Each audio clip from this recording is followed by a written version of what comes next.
ఎన్నో సంవత్సరాల కఠినమైన శ్రమ మరియు తనకు లభించిన ఆర్థిక భద్రత ద్వారా అబ్దుల్ రహమాన్ ఉస్తాద్ ఒక మంచి స్థాయికి చేరుకున్నాడు. తన బాల్యకాలంలో కలలుగన్న కొత్త కారును కొనుగోలు చేయాలనే స్వప్నాన్ని సాకారం చేసుకోవాలని అతను నిర్ణయించాడు. ఊరిలోని అతిపెద్ద మరియు ఆధునికమైన ఏబీసీ మోటార్స్ అనే కారు షోరూంకు అతను పయనమయ్యాడు. సాధారణ వస్త్రాలలో తలపై తెల్లటి టోపీ ధరించి చాలా సరళంగా షోరూంలోకి అడుగుపెట్టాడు. అతని ముఖంలో కొత్త కారును సొంతం చేసుకోబోతున్న సంతోషం మరియు కొంచెం ఆసక్తి కనిపించాయి. మెరిసే కార్ల మధ్య నడుస్తూ ప్రతి మోడల్ను అతను ఆసక్తిగా చూశాడు. తన మనసులో కలలుగన్న మోడల్ వైపు అతను నెమ్మదిగా నడిచాడు. షోరూం ప్రవేశద్వారం వద్దనే ఒక సేల్స్ ఎగ్జిక్యూటివ్ అతన్ని అడ్డుకున్నాడు. ఏమీ కావాలి ఉస్తాద్? ఏదైనా పాత కారు అమ్మడానికి ఉందా అని మొదటి ప్రశ్న వేశాడు. ఉస్తాద్ తాను కొత్త కారు కొనడానికి వచ్చానని చెప్పినప్పుడు ఉద్యోగులు ఒకరినొకరు చూసి నవ్వారు. ఈ టోపీ ధరించిన వ్యక్తి కారు కొనడానికి వచ్చాడట, ఇలాంటి వాళ్లకు ఇక్కడ ఏమి పని అని ఒకరు గుసగుసలాడారు. షోరూం మేనేజర్ మిస్టర్ రవీంద్రన్ అహంకారంతో ఉస్తాద్ను పైనుండి కింది వరకు చూశాడు. అతని పాత వస్త్రాలు, తలపై టోపీ రవీంద్రన్ మనసులో తిరస్కార భావాన్ని నింపాయి. ఏ మోడల్ కావాలి ఉస్తాద్కు? సైకిల్ ఏదైనా చూస్తున్నారా? ఇక్కడ కొత్త కార్లు మాత్రమే ఉన్నాయి, అవి కూడా లక్షల విలువైనవి అని వెక్కిరించాడు. ఉద్యోగులు అతని సరళతను, రూపాన్ని చూసి ఎగతాళి చేశారు. ఈయనకు డీజిల్ నింపడానికి కూడా డబ్బు ఉండదు, అలాంటిది కారు కొంటాడా అని ఒకరు తన స్నేహితుడితో చెప్పడం ఉస్తాద్ విన్నాడు. వారు అతనికి కార్లను చూపించడానికి కూడా సిద్ధంగా లేరు. ఒక మూలలో కూర్చోమని చెప్పి వారు తమ ఇతర పనులలో మునిగిపోయారు. కొందరు ఉస్తాద్ను చూసి నీచంగా నవ్వారు. ఉస్తాద్ ఓపికతో కాచుకున్నాడు. అతని కళ్ళు ఆనందంతో నిండాయి. ఎన్నో సంవత్సరాలుగా మనసులో పెట్టుకున్న కలను ఈ అహంకార ఉద్యోగులు ఒక్క క్షణంలో ధ్వంసం చేశారని అతను బాధపడ్డాడు. ఆ అవమానం అతని హృదయంలో ఒక నిప్పురవ్వలా మండింది.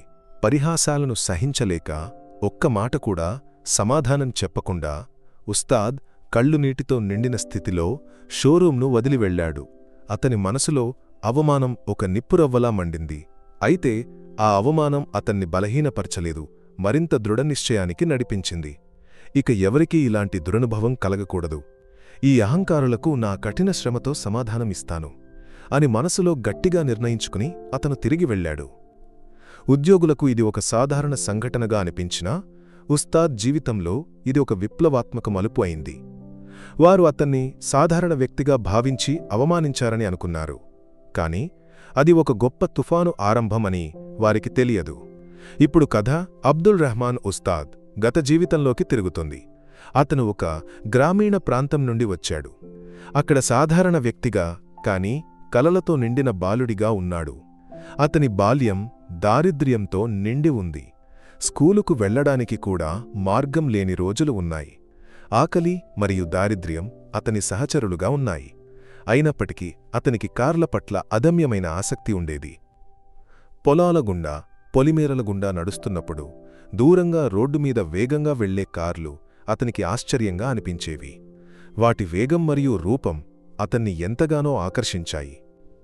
పాత కార్ల చిత్రాలను సేకరించడం, వాటి ఇంజన్ శబ్దాలను అనుకరించడం అతని ప్రధాన వినోదంగా ఉండేది. ఒకరోజు తన సొంత కారును కొని దానితో ప్రపంచాన్ని చుట్టాలనే అతని అతిపెద్ద కల. చిన్న వయసులోనే కుటుంబ బాధ్యతలను భరించవలసి వచ్చిన అబ్దుల్ రహమాన్ చదువును అర్ధాంతరంగా వదిలేసి చిన్న ఉద్యోగాలకు వెళ్లడం మొదలుపెట్టాడు. లారీ క్లీనర్గా, ఆ తర్వాత డ్రైవర్గా పనిచేశాడు. ప్రతి ఉద్యోగాన్ని అతను ఆత్మార్థంగా, కఠిన శ్రమతో చేశాడు. డ్రైవర్గా ఉన్న సమయంలో వివిధ రకాల కార్ల గురించి అతను నేర్చుకున్నాడు. వాటి పనితీరు, సమస్యలను అతను శ్రద్ధగా అర్థం చేసుకున్నాడు. మెకానికల్ విషయాలపై అతనికి గొప్ప ఆసక్తి ఉండేది కాబట్టి ఖాళీ సమయాలలో వర్క్షాప్లకు వెళ్లి కార్లను రిపేర్ చేయడం నేర్చుకున్నాడు. చాలాసార్లు అతను ఈ పనులను జీతం తీసుకోకుండా చేశాడు. తరువాత పాత కార్లను కొని రిపేర్ చేసి అమ్మే చిన్న వ్యాపారాన్ని ప్రారంభించాడు. వ్యాపారంలో సత్యసంధత మరియు కఠిన శ్రమ అతని గుర్తింపు అయ్యాయి. చిన్న లాభంతో కూడా అతను సంతృప్తి చెందాడు. ఈ చిన్న వ్యాపారం నుండే అతని ఆర్థిక భద్రతకు మొదటి అడుగులు పడ్డాయి. అబ్దుల్ రహమాన్ ఉస్తాద్కు ప్రేమగల భార్య మరియు 3 పిల్లలు ఉన్నారు. అతని భార్య ఫాతిమా అతని అన్ని కలలకు సహకరించింది. తనకు లభించని విద్యను తన పిల్లలకు అందించాలనే ఆశ అతనికి ఉండేది. దానికోసం అతను అనేక త్యాగాలను చేశాడు.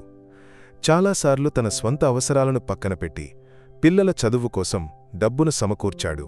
అతని పిల్లలు తెలివైనవారు. పెద్ద కొడుకు అహ్మద్ ఇంజనీరింగ్ చదివి విదేశాల్లో ఉన్నత ఉద్యోగం సంపాదించాడు. కూతురు ఆయిషా డాక్టర్ అయింది. చిన్న కొడుకు సలీం బిజినెస్ మేనేజ్మెంట్లో డిగ్రీ పొందాడు. పిల్లల విజయాలు అతనికి గొప్ప సంతోషాన్ని ఇచ్చాయి. కుటుంబం అతని కలలకు ఎల్లప్పుడూ ఆసరాగా, ఆశ్రయంగా నిలిచింది.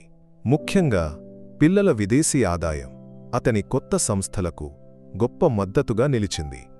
అబ్దుల్ రహమాన్ ఉస్తాద్ కేవలం వ్యాపారవేత్త మాత్రమే కాదు, ఊరి మసీదులో ఉస్తాద్ కూడా.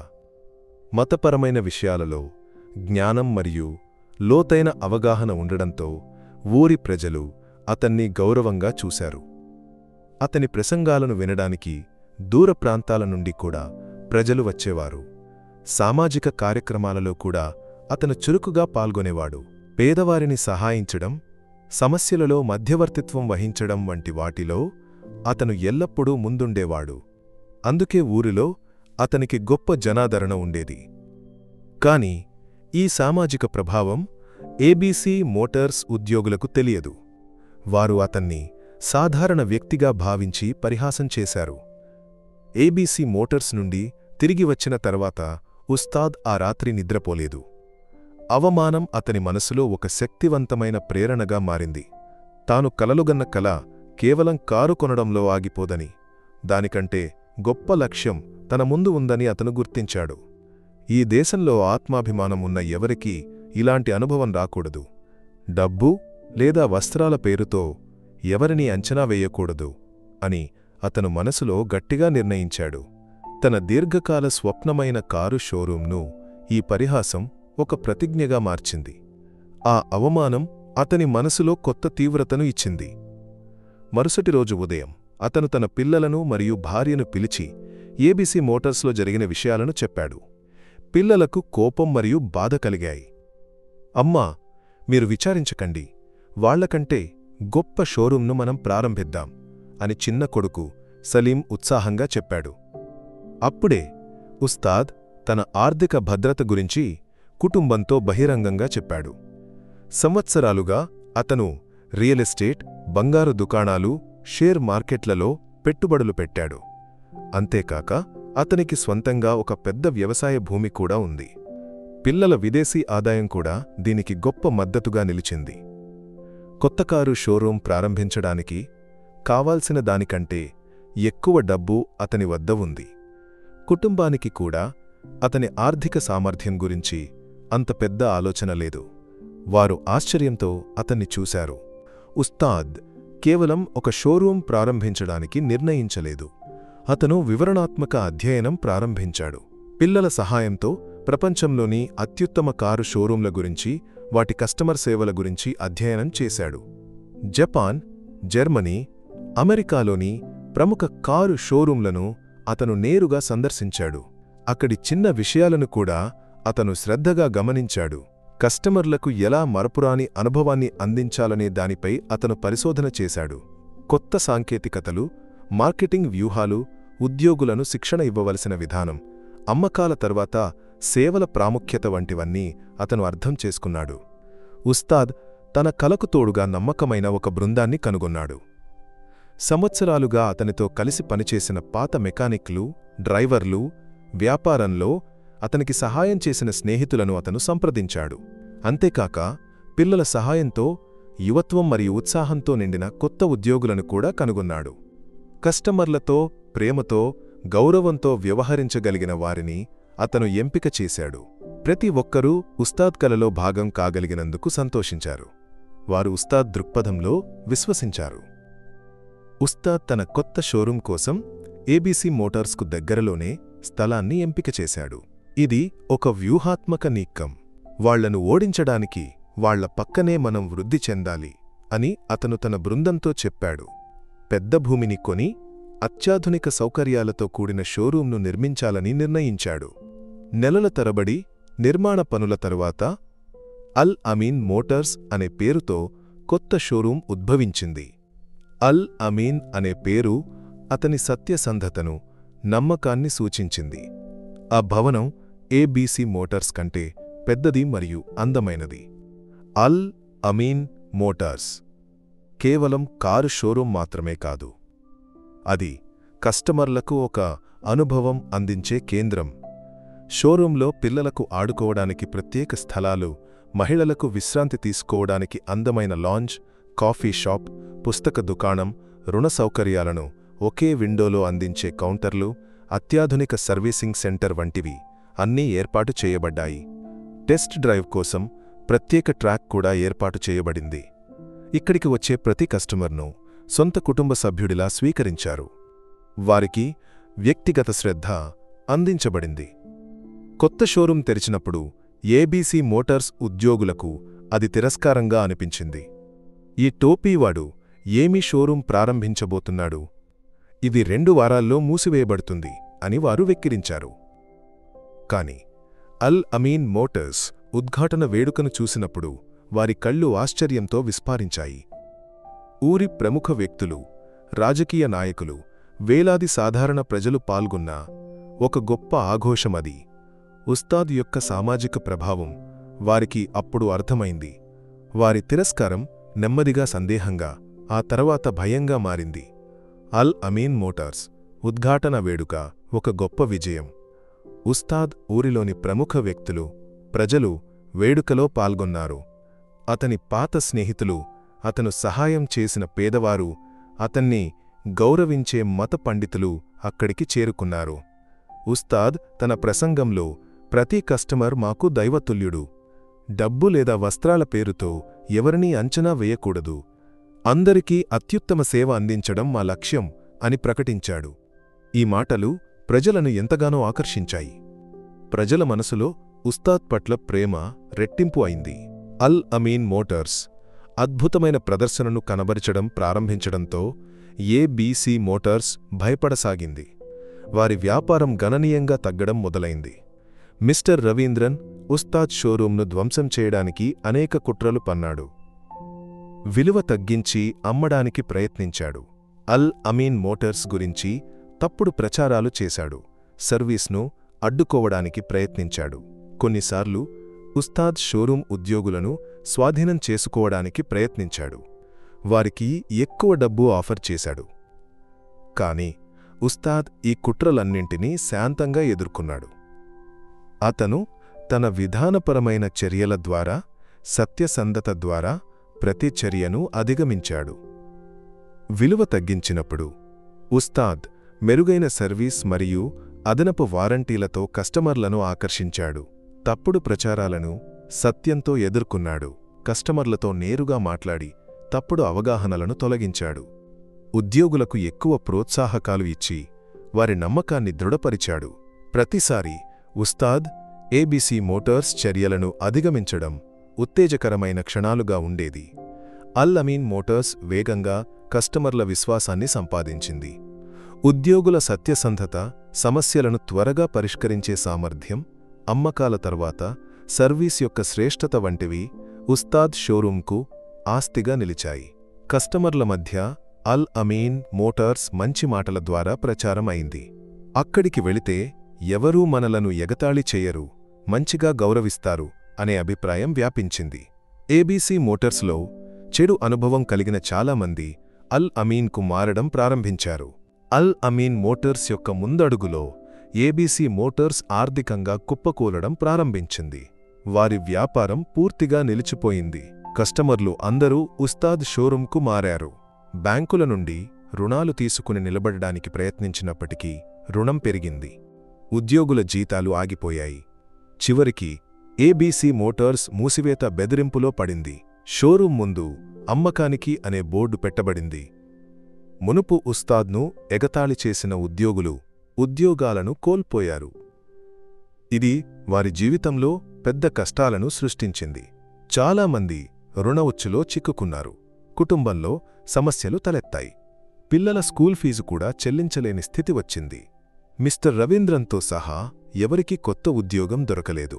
వారి అహంకారం వారికే శాపంగా మారింది.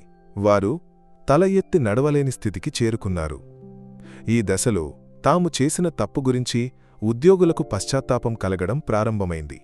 ఉస్తాద్ని ఎగతాళి చేయడం ఎంత పెద్ద తప్పో, అతని మాటలు ఎంత నిజమో వారు గుర్తించారు. ఆకలి మరియు దారిద్ర్యం వారికి వినయాన్ని నేర్పించాయి. ఆ రోజు మేము అతన్ని గౌరవించి ఉంటే ఈరోజు ఈ స్థితి వచ్చి ఉండేది కాదు అని వారు ఒకరితో ఒకరు చెప్పుకున్నారు. చివరికి మరో మార్గం లేక మిస్టర్ రవీంద్రన్తో సహా పాత ఏబీసీ మోటార్స్ ఉద్యోగులు అల్ అమీన్ మోటార్స్లో ఉద్యోగం కోసం అప్లై చేయడానికి వచ్చారు. ఇంటర్వ్యూ రూంలో ఉస్తాద్ను చూసినప్పుడు వారు ఆశ్చర్యపోయారు. తాము ఎగతాళి చేసిన అదే ఉస్తాద్ ఈ రోజు తమ యజమానిగా ముందు కూర్చున్నాడు. పాత సంఘటనను గుర్తుచేసుకుని వారు సిగ్గుతో తలవంచారు. వారి కళ్లలో భయం మరియు ఆశ ఒకేసారి కనిపించాయి. మిస్టర్ రవీంద్రన్ మరియు ఇతర ఉద్యోగులు తలవంచి నిలబడినప్పుడు ఉస్తాద్కు పాత విషయాలు గుర్తుకు వచ్చాయి. కాని అతని మనసులో ప్రతీకారం కాదు, కరుణ ఉంది. అతను వారిని అడిగాడు, నీవు నన్ను గుర్తుంచుకున్నావా? వారు తల ఊపారు. ఆ రోజు నీవు నన్ను ఎగతాళి చేసినప్పుడు నేను ఒక్క మాట కూడా చెప్పలేదు. ఎందుకంటే నా సమాధానం నా చర్యల ద్వారా ఉండాలని నేను నిర్ణయించుకున్నాను. ఉస్తాద్ మాటలు వారి హృదయంలో గుచ్చుకున్నాయి. ఉస్తాద్ వారిని ఉద్యోగంలోకి తీసుకున్నాడు, కాని ఒక షరతుతో. మీరు ప్రతి ఒక్కరూ మొదట అత్యంత తక్కువ ఉద్యోగాలు చేయాలి. కస్టమర్లతో వినయంతో, ప్రేమతో ఎలా వ్యవహరించాలో మీరు నేర్చుకోవాలి. డబ్బు లేదా వస్త్రాల పేరుతో ఎవరినీ అంచనా వేయకూడదని మీరు అర్థం చేసుకోవాలి. మిస్టర్ రవీంద్రన్ను అతను సర్వీస్ విభాగంలో సాధారణ ఉద్యోగిగా నియమించాడు. ఇది రవీంద్రన్కు పెద్ద షాక్గా అనిపించింది, కాని అతనికి వేరే మార్గం లేదు. ఉస్తాద్ యొక్క ఈ నిర్ణయం అతని మతపరమైన దృక్పథాలను, విలువలను ప్రతిబింబించింది. సహనం అనేది అతిపెద్ద ప్రతీకారం అని అతను విశ్వసించాడు. ఉద్యోగులకు రెండవ అవకాశమిచ్చి వారిని మంచి మనుషులుగా మార్చడానికి అతను ప్రయత్నించాడు. కాలక్రమేణా ఆ ఉద్యోగులకు తమ తప్పు అర్థమై ఉస్తాద్ ఆధీనంలో సత్యసంధమైన, వినయమున్న ఉద్యోగులుగా మారారు. మిస్టర్ రవీంద్రన్ కూడా తర్వాత ఉస్తాద్ యొక్క అత్యంత నమ్మకమైన ఉద్యోగిగా మారాడు. అల్ అమీన్ మోటార్స్ కేరళలో అతిపెద్ద కారు షోరూం శృంఖలగా వృద్ధి చెందింది. అబ్దుల్ రహమాన్ ఉస్తాద్ ఒక వ్యాపార సామ్రాజ్యాన్ని కేవలం డబ్బుతో కాదు, సత్యసంధత, కఠిన శ్రమ, వినయం, కస్టమర్ల పట్ల ఆత్మార్థత వంటి వాటితో నిర్మించాడు. ఈ కథ కర్మఫలం గురించి, వినయం యొక్క శక్తి గురించి, ప్రతిసంధులను ఎలా అవకాశాలుగా మార్చవచ్చనే దాని గురించి ఒక ప్రేరణ. మనుష్యులను వారి వస్త్రాల ఆధారంగా లేదా డబ్బు ఆధారంగా అంచనా వేయకూడదనే సందేశాన్ని ఈ కథ ఎల్లప్పుడూ గుర్తుచేస్తుంది.